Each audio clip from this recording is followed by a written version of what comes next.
Salam, hörmət tamaşaçılar. İDNews TV efirdədir. Vətəndaş mövqeyinin qonağı xalq artistimiz, dəyərli ziyalımız və şöhrət ordenli bəstəkarımız Eldar Mansurovdur. Salam, Eldar müəllim, xoş gəlmisiniz. Salam, çox sağ olun dəvətə görə. Eldar müəllim, musiqinin dini olmur deyirlər.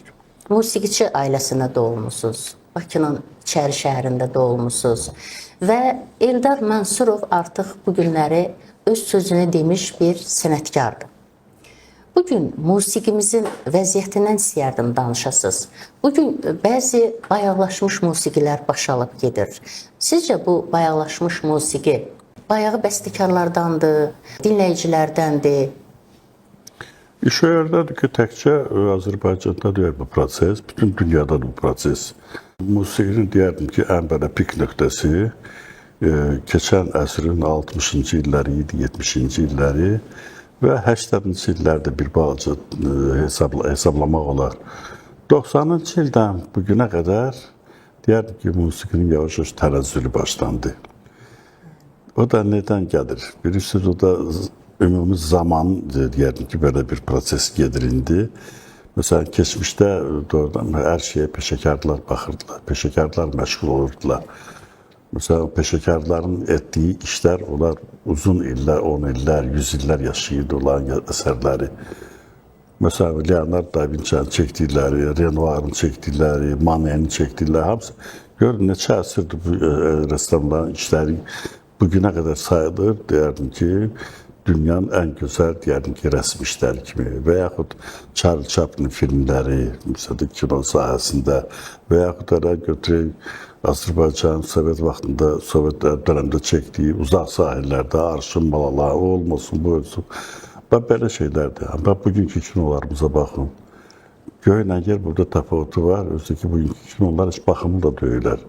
Məsələn, əgər fikir versəz, məsələn, o olmasın, bu olsun, arşın balalar və o tipdəki olan filmlər birindən bir dənə söyüş eşidirsiniz, yoxsa yox. Bugünkü filmləri hamısında söyüşlər var. Özü də ki, mən vallahi utanıram özüm olaraq qulağından deyim ki, sən aktyorsa, sən çıxırsan ekrana bunu deyirsən də, bunu tapın səni çəkəndə, məsələn, balaca bir qapalı otaqda çəkirlər, sən ama danışırsan, bunu çəkirsən, çəkirlər və bunu göstərirlər. Sən cəmaata nə öyrədirsən? Olmaz axı eləci şeylər eləmək. Güya ki, rejissorlar deyirlər ki, bu realdır belə. Reallıqda çox şey ola bilər. Biz bu gənc nəslimizi biz neylə öyrətməliyik, tərbiyələndirməliyik. Musiqi də eləncəyik. Musiqinin də məsələn, baxın da bütün ən yaxşı gözəl mahnılar peşəkarlar tərəfindən yazılıb. Tofiq Qureyev mahnıları, Rauf Hacıyev mahnıları, Emil Sabitoğlu, Oktay Kazımov, Cahangir Cahangirov, Seyid Rüstəmov da, kimlərdir? Elzi İbrahimova, hələ Fikrət Əmirov, qara olan gözəl mahnıları olub. Arif Məlikovun bu qədər bəstəkarlar yazıblar. Bu həvəskarlar da yazırlar. Bir söz demir, özlərini onlar peşəkarlardan üstün sayırlar. Məsələn, belə baxanda, bunların məsələn də yazdıqları nə qədər yaşayır. Məsələ problemimiz olur. Hələ ki, özləri qulasır, nə qədər özləri qulasır, o qədər də yaşayırlar mahnıları. Və yaxud görsən, radiolar, məsələn, baxıram, yoxdur, indi başlayıblar, retro FM ediblər, mən nə bilim, Yurd FM, Cürbəcə FM-lər baxıram, məsələn, retro, adım qoyublar retro. Amma ki, mən retro deməzdim bunlara. Mən deyərdim Azərbaycanın gözəl musiqiləri. Yəni ki, gözəl musiqiləri verirlər. Mədəniyyət nümunələri. Böyük həvəsdən qulaq asır onlara. Elə ki, keçirdirəm bu bir kanalları, müasir musiqi. Vallahi nə başı var, nə ayağı var o musiqinin. Ancaq ritmdən başqa heç nə yoxdur. Məsələ bu ki, sözlərdə də bir əhəmiyyət yoxdur. Sözlər mən üstə deyim nətərdir. Qabaq bizim şairlərin sözləri, mesela saçlarına güldüzüm, sevgiliyim, Tofiq Qureyevin Cürbəcə mahnıları, Zibeyda, mənim Cürbəcə çox şeylər olurdu. Emil Sabitoğlu'nun mahnıları, Allah görsünüzə mənası var idi bu şeirlərində. İndikilər neyinlə? Götürürlər Rus estradasını, bir də Türk estradasının sözlərini, birləşdirirlər. Onları tərcümə edirlər öz Azərbaycancıya, bir balaca orasını düzəldirlər, deyir mənim şeirimdir, getdi bu cürəyinə. O saat məsələn, xam adamlar bilmir, məsələn, bunu hiss eləmir. Mən ki, bu işin içindəyəm, qulaq asıram hər birinə. Adam ortaya bir şey çıxardanda, gərək hər tərəfli bu adamın hər şeydən xəbəri olsun ki, nə çıxardırsan. Çünki sabırlar sənə deməsinlər ki, irad tutmasınlar ki, bu, məsələn, bax, Rus estradasında, məsələn, filan şey, məsələn, mənimsiyib, neyini, bax, bu cürə şeylər var. Ondan başqa hərəsinin özünün bir balaca olmalıdır, içəridə bir məsuliyyəti olmalıdır ki, mən bunu çıxardıram ortaya, mən bunu verirəm xalqa. Mənə sabah söyləməsinlər elədiyim işə görə. Ona görə hamı çalışır ki, belə gözəl şey eləsin.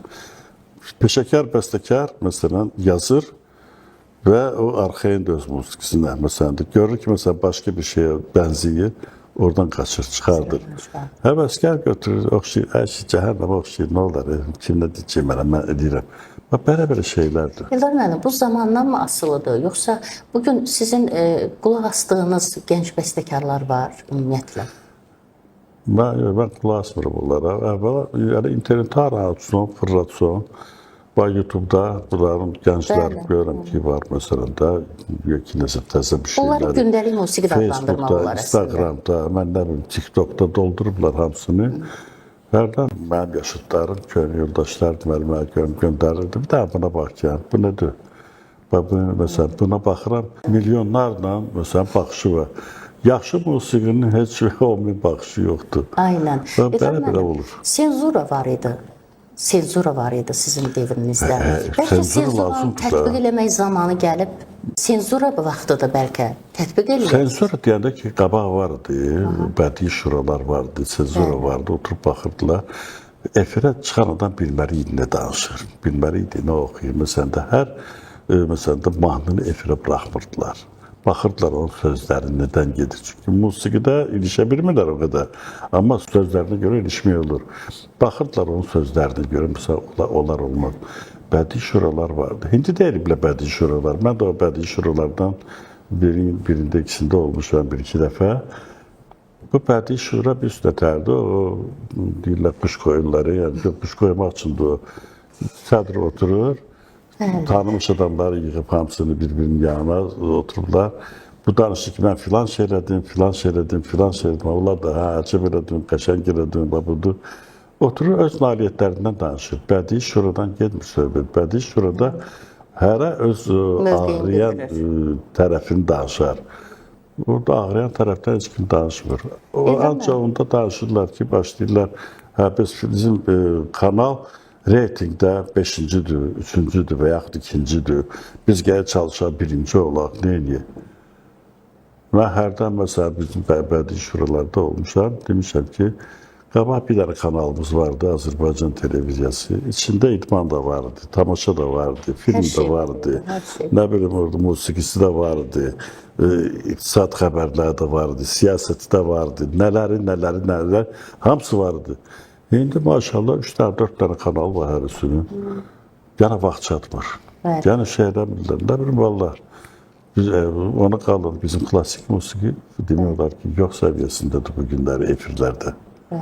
Heç kim vermir demiyorlar. Nə ASTV diyor, o da ki ASTV artıq vermir, onu da artıq mədəniyyətin üstündə ancaq mədəniyyət. Doğru, Eldar müəllim. Mayın 28-də sizin Romada gözəl bir konsertiniz oldu. İstəyərdim o konsertdən danışasınız biraz. Və deməli, bu xarici konsertdə özülü qoyuldu 2 il bundan qabaq. Mənim burada Filarmoniyada konsertim keçirildi simfonik orkestrlə. Mənim simfonik musiqimdən ibarət birinci konsertimdi. Amma ümumiyyətlə, mənim ondan yuxarı müəllif konsertlərim olub Bakıda. Nəsə konsertdə bəyəndilər, bəzi qonaqlar vardı orada, xaricilər də vardı belə. Bəyəndilər bu konserti və orada söhbət belə götürdü ki, gəlin konserti çıxardan xaricə. Belə oldu ki, ilk öncə deməli Macarıstan gəldi həmin bu fikrə və Macarıstanda Budapeşt şəhərində birinci konsertim orada keçdi. Budapeşt konsertindən sonra yəni ki, gördüm ki, açığı başqa xarici ölkələrdə də maraq yarandı mənim musiqimə. Və onlar təklif edildilər ki, biz gəlin belə bir şey. Təklif edənlər içində də İtalyanlardılar. Deməli, İtalyanlar da, onlar da bir nətərdir. İndiki zaman ne üçün yaxşıdır? İnternet var, cürbəcə məsələn YouTube var, bunun Spotify var, bunun Apple müziki var. Yəni ki, iTunes-a çoxlu platformalar var. Oraki yerləşdirdim musiqimi. İstər-istəməz, yəni ki, xaricdə da özdə tək Azərbaycanlılar yox. Hamı, məsələn, götürür qulaq asırları. Bəyəndiyi şeyləri onlar götürürlər, yəni ki, o bəyəndikləri şeyləri sonra çalışırlar adamlarla əlaqə saxlayırlar və dəvət edirlər. Və ithal edən şey oldu. Onlar da məsələn baxmışdılar, mənim bu Macarıstan konsertimi baxmışdılar. Macarıstan konserti necə olmuşdu? Onlar da görmüşdülər mənim filarmoniyadakı konsertini. Belə görə hamısı bir-birinə ötürə və gəlib çıxıb da bu cürə. İndi inşallah mən yenə də davam olacaq bu şeyin başqa ölkələr. Mən özüm həvəflə düşmüşəm artıq başqa ölkələrdə və konsertlərlə. Çünki oranın, deyəlim ki, tamaşaçısı başqadır. Orada Fərqi nədir oranın tamaşaçısı ilə? Ondadır ki, bizdə daha çox hamısı muğamdır, xalq mahnılarıdır. Bir də ki, bayaq mahnıları oxuyan, bizim ulduz fason deyilən oxuyanlarımızdır. Bizim cəmaatın marağı əsas olardı. Ciddi musiqiyə sən deyən elə bir maraq yoxdur. Yəni ki, məsələn, bizdə hərdən, məsələn, fikir vermişəm də, konsertlərdə zalı doldururlar neyinsə hesabına. Amma xaricdə elə şey yoxdur. Xaricdə özləri gəlirlər, özləri gəlib olurlar, otururlar orada. Çalışır, hamı gəlsin, düşsün o konsertə. Belə bir, yəni ki, fərq bundadır. Onlarda belədir ki, klassik musiqiyə, yəni ki, simfonik musiqiyə onlarda maraq daha çoxdur. Onlar, məsələn, nə gəlir? Çünki onların mədəniyyətidir o. Bizdə, məsələn, Sovet vaxtında bu mədəniyyətə çox fikir verdilər. Özü ki, rəhmətli Ulu Öndər də o vaxtı hətta belə bir şey eləmişdi 70-ci illərdə Niyazinin rəhbəri ilə o vaxtı dirijordu, simfonik orkestrin. Hələ bir ki, bütün part aparatı hamısı dərs deyirdi Heydər Əliyev. Məcbur edirdi ki, hamı gəlsin, simfonik musiqiyə qulaq asınlar. Təkcə Azərbaycanın yox, xarici bəstəkarların əsərlərini. Yəni, bu insanın intellektual olmasına çox böyük kömək edir. İndi məsələn, konsertlər də çox keçirilir. Çox konsertlər olur, amma ki, bu konsertlər nətər olur? Yəni ki, məsələn, kiminsə təşəbbüsü ilə, nəsə belə və yaxud hər hansı bir tarixlə bağlı edirlər. Məsələn, belə götürək söhbəti ki, Azərbaycanda keçən əsrdə simfonik musiqi çox yüksək səviyyədə idi. Bizdə Qara Qarayev, Fikret Əmirov, bunların da başında Üzeyir Hacıbeyovdu. Yəni, sonradan gələn, məsələn, Cahangirov, nə bilim, digər Akşin Əlizadə, Arif Məlikov, belə bəstəkarlarımız olub, yazıblar. Artıq 20-ci illərdir, 21-ci əsrin. Hər gəl də elə, ancaq o musiqidə, olsun o musiqilər. Bəs, onlardan sonra bu qədər bəstəkar gəlir. Hanı bunların əsərləri?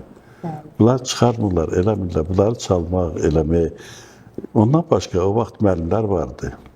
İndi elə müəllimlər yoxdur. Konservatoriya çox zəif gündədir. Deyər ki, bəstəkarlıq sinifi, yəni ki, deməli gəlir ki, çox acınacaqlı vəziyyətdədir. Ona görə bugünkü gündə bəstəkar yetişmir, yaxşı. Necə, bax, Eldar müəllim, bütün bu əskikləri deyirsiniz, çatışmamazlıqları vurğulayırsınız.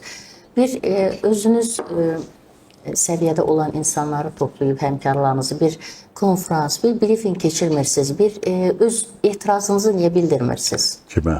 Xalqa ki, belə olmaz, yəni. Biz musiqilərə qulaq asırıq, bizim psixologiyamız... Xalq bu şeylərin, deyərdim ki, əlacını qırmır bu işlərin. Bunlar hamısı qurumlardan asılıdırlar, xalqdan asılıdır. Nədən asılıdır? Xalqa hazır material verirlər. Bir var ki, məsələn, bizlər veririk, bir dəfə başqaları verirlər. Biz vermirik ki, biz neyini bilərik?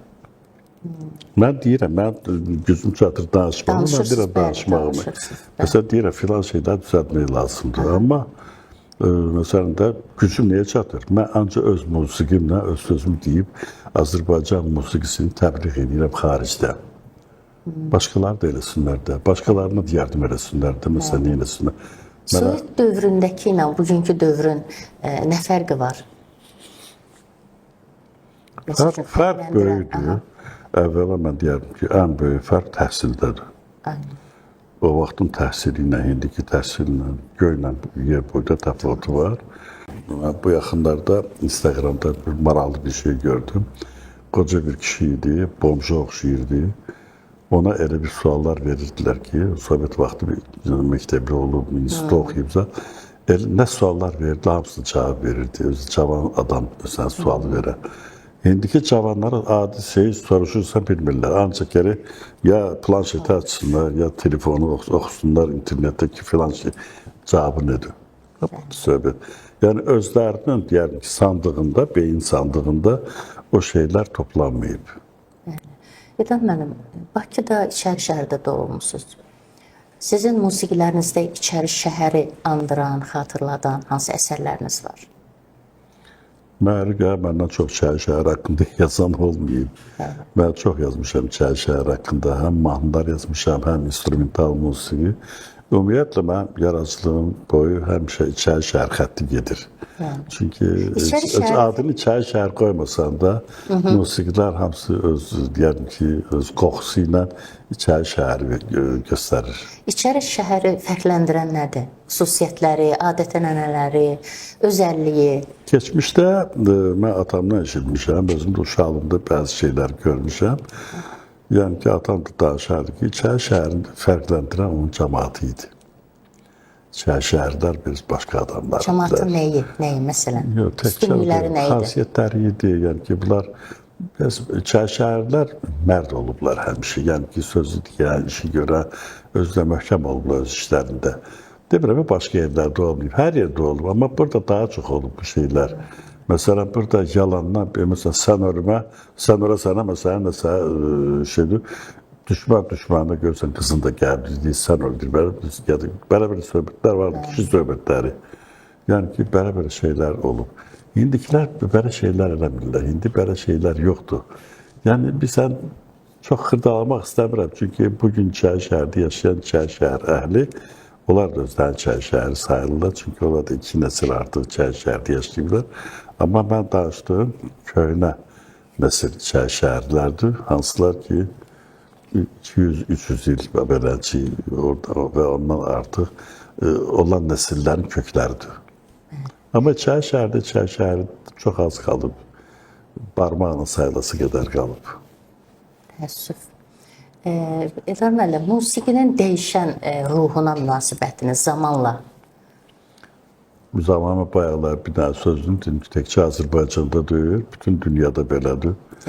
Tək dünya musiqisi də var. Sadəcə olaraq baxın 60-cı, 70-ci illərin dünya musiqisinə qruplar vardı, ifaçılar vardı. Nə oxuyurdular, hamısı populyar olurdular. Yadda qalırdı. İndi yoxdur, indi ancaq çıppa, ritmdən başqa heç bir şey yoxdur. Yəni ki, musiqinin dəyəri gedib artıq. Musiqi dönüb, musiqi nədir? Yəni ki, melodik bir musiqidir, yəni mahnısı, instrumental musiqisi. Melodiya olmalıdır. Bugün melodiyanı saya salan yoxdur. Hamısı qəşəng ritmlər, gözəl qarmoniyalar edirlər, amma ki, melodiya yoxdur.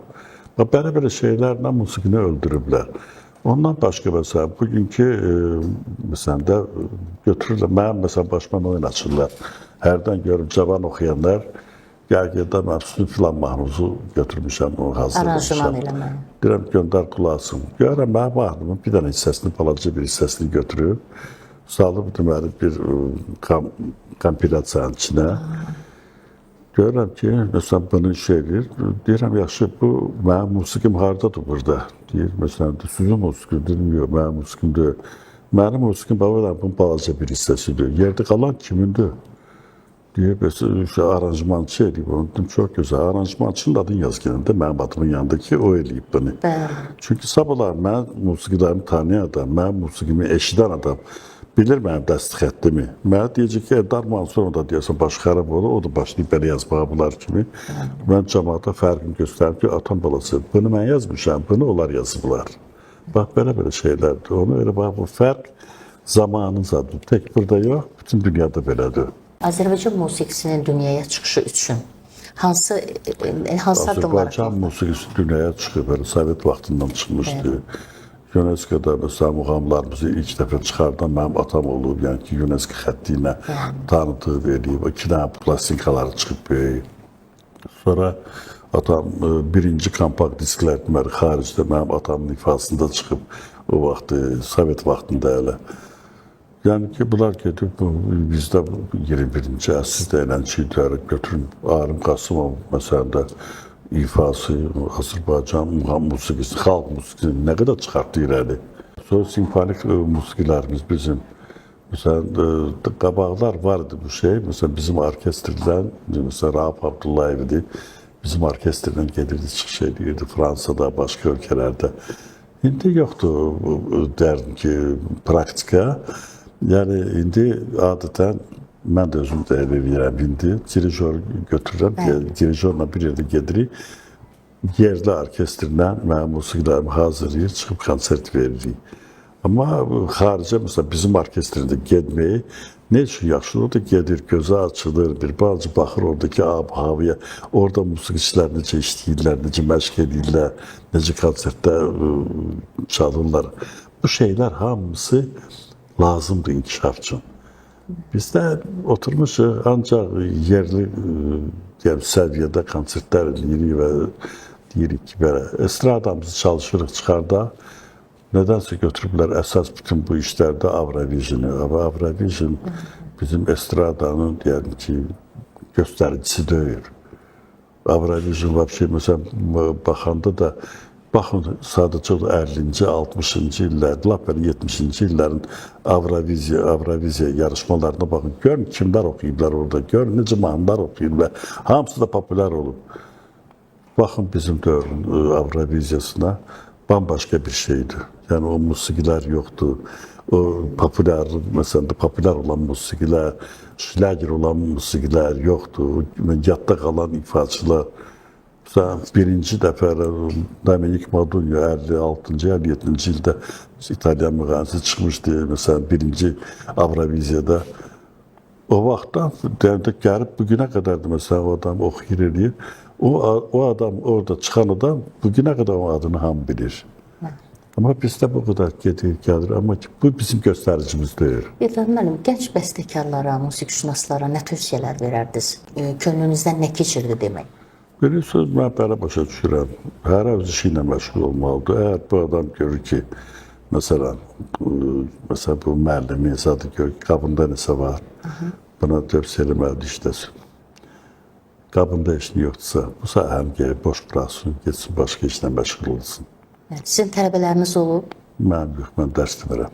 Dərs demişsiniz. Uzun illər mən dərslər demişəm, müxtəlif yerlərdə. Mən 95-ci ildən bugünə qədər dərs demirəm. Təşəkkür edirəm sizə, Eldar müəllim. Çox sağ olun. Minnətdaram sizə. Hörmətli tamaşaçılar, İlgünüz TV-nin vətəndaş mövqeyinin qonağı bizim tanınmış bəstəkarımız Şöhrət ordenli Eldar Mansurov idi.